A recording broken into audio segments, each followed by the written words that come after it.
Welcome to Hearth Energy, the Zero Bill Challenge. All right, let's take a look here. As you know, we still got our green screen working. That's light mode. That's dark mode for lemongrass.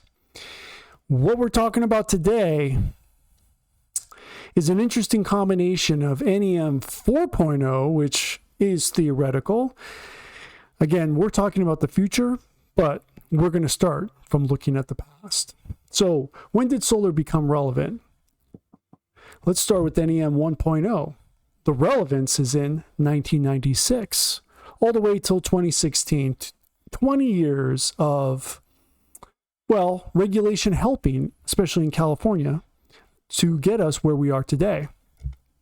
Where we are today is, well, let's just say we're in NEM 3.0. That's where we currently are. That's where we currently exist.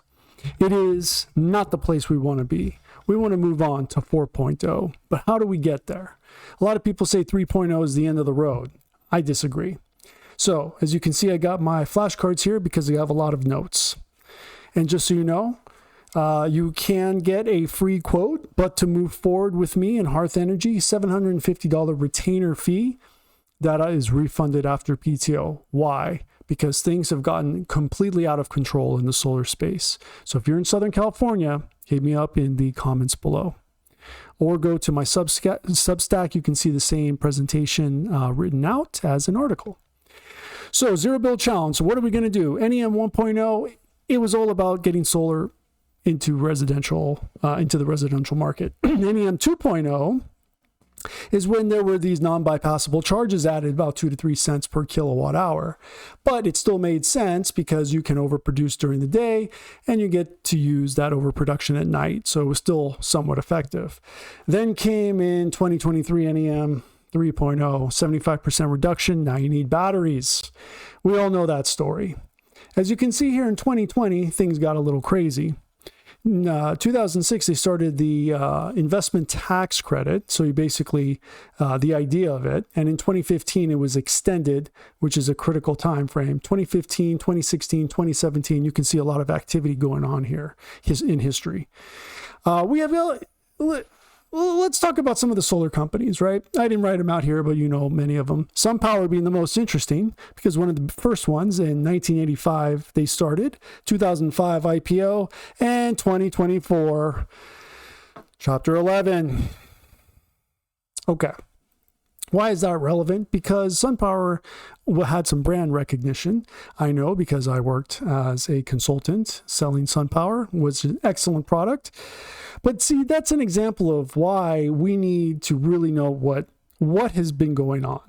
So in 2020, the tax credit went down from 30% to 26%. And this is where the PPA, the power purchase agreement, really took off. It began in 2006 with SolarCity.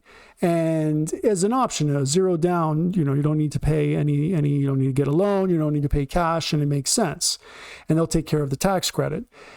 As the tax credit became less and less relevant, from 30% to 26%, down to 22% theoretically, and then to zero after that, the PPA took off because you can take advantage of low interest rates and the market kind of inflating to an infinitum. And that's why I have the infinity symbol here, because that's when things got ridiculous. So let's add a little bit more regulation on top. Why don't we? Title 24, Part 6, all new homes, all new construction, needed solar. So what did that do? That created more regulation, more distortion. Right here, if you can see, I got my legend there. This equals distortion. You can see here in after 2022, it was going to be 22%, but it was superseded by extending from the Inflation Reduction Act 30% tax credit for the next 10 years. Okay, so that's where it's at now. So good to know. Just to cut to the chase, one of my last notes here, you can't apply the tax credit to a re-roof unless the roof is solar, right? So like if you're going to have it as, what was it called?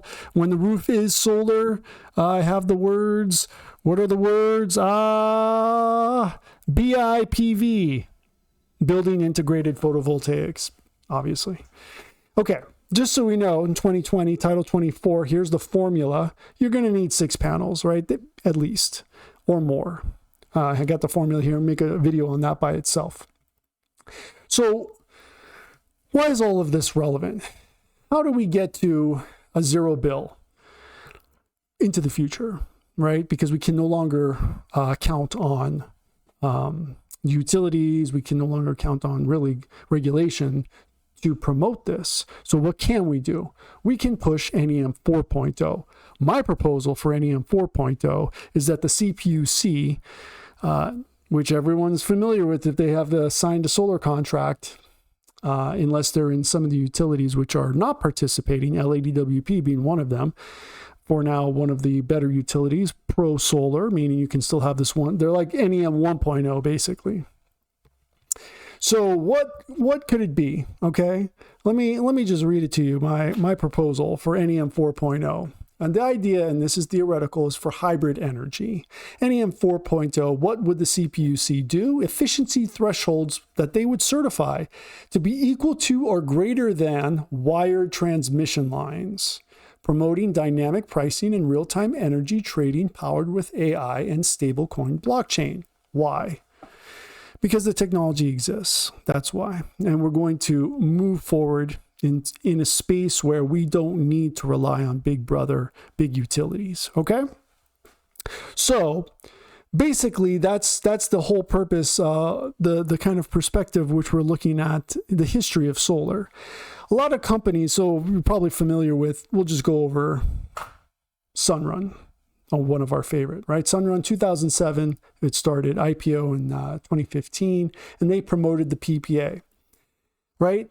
They acquired Vivint Solar, so then there was a lot of complaints how it went from, Vivint to some other person, right? And that was Sunrun, and